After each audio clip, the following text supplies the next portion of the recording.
real vacation or the real rest is something that's done in your heart. God is saying it's not a place. When we think about these places, they're all good. Believe me, I'm not saying don't take a vacation. I want to get that straight. I would love to go to Mexico right now. What I'm saying is this. When you dream about these vacations, you dream about these different places, tropical islands and whatever. Those are just samples of the real rest that God can give. You know, you've been to the mall. You go in the food court and they got the little plate out. It's just a sample. You know, sometimes it almost annoys me. You know, when you're really hungry, it's kind of like, man, get that old nasty-looking, wimpy-looking chicken on a toothpick out my way. I want a real meal.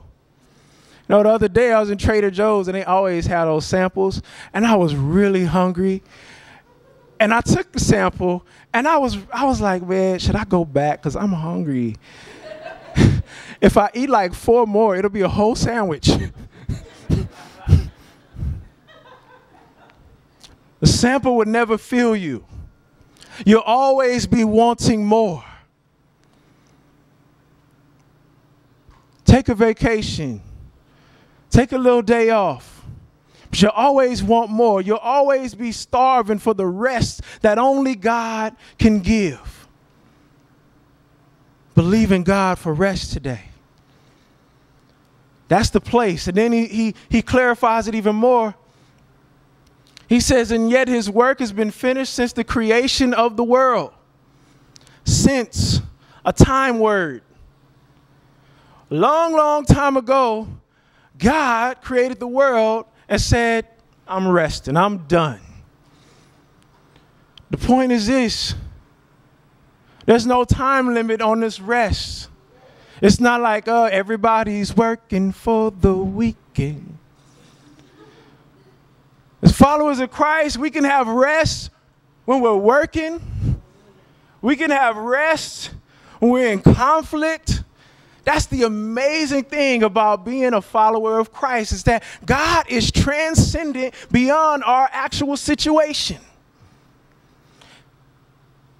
You can be in all kinds of anxiety and all kinds of different issues, but God can swoop in and give you rest. So it's not predicated on time. And then I love this. This is the funny part. I just started laughing when I read it. For somewhere,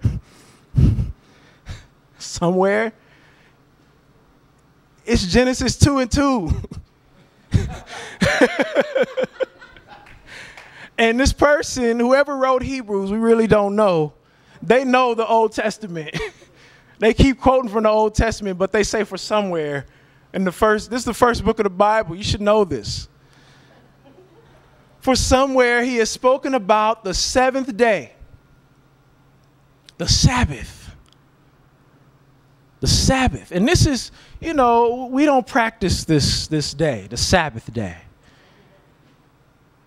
We don't go and, you know, nothing. I'm not doing anything on Saturday. It's a lost art. It's a lost art to keep the Sabbath. The reason, and I advocate that we do keep the Sabbath, and the reason why is because this culture can seep into you. This culture of 24/7 Super K. This culture of always being on. Text message. Cell phone. You got internet. You can do my emails. I could be on top of a mountain in the Himalayas and do my emails. We have a whole culture that says don't rest, don't stop. And it can mess your whole mindset up to where you don't say it like, I'm not going to stop because I can't stop, but you don't stop. You take the Sabbath to get into this mindset. So Sabbath is an attitude. It's a relationship. It's also a time. We want to practice this. Taking a day off, just stopping everything and saying, no, I won't do that today. I know you need to, but there's over 1 billion people in the rest of the world. I know you need to get it done, but somebody else can get it done. There's plenty of personnel out there. We cultivate this practice of Sabbath because if it was good enough for God, this is God speaking, saying, hey, I'm resting. Now, God doesn't need to rest. He says he was finished with his work. That means no matter what you do, you cannot outwork God, so stop trying.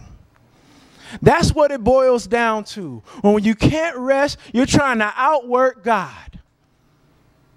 You're trying to be God on 24/7, barely getting any sleep. Can't say no to anything or anybody because you don't have faith that God is taking care of everything, that God is in control, that God is the one who makes the sky blue and the water wet and the sun sunny. You ain't doing that. So what makes you think you can outwork God? I'm believing God for rest today.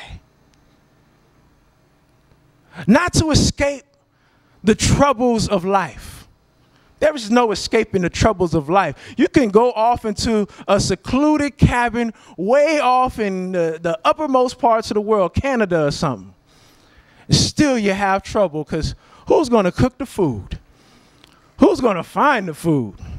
I mean, you got to be killing some polar bears or something. No matter where you go, there's always something. But no matter where you go, there's always God. There's a story about a preacher. This member of his church ran into the office, said, "Where were you?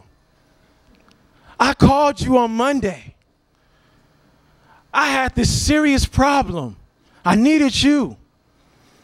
The preacher's like, "Well, Monday's my day off." The member gets irate. What? A day off? Like he just committed the unforgivable sin. A day off? The devil never takes a day off. Preacher just calmly just collected himself and responded, "I know, but if I don't take a day off, I'll be just like him."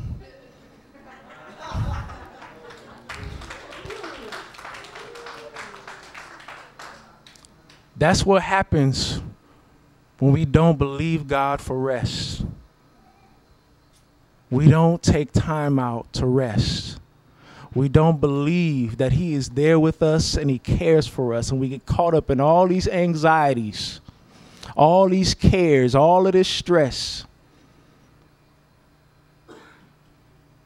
It's not a place you don't have to save up money. It's not a time you don't have to wait for this perfect time. It's right now. Now faith is the substance of things hoped for. Now faith. Not yesterday faith was the substance of things hoped for. Not tomorrow faith will be the substance of things hoped for. But right now you can have rest. Let's pray.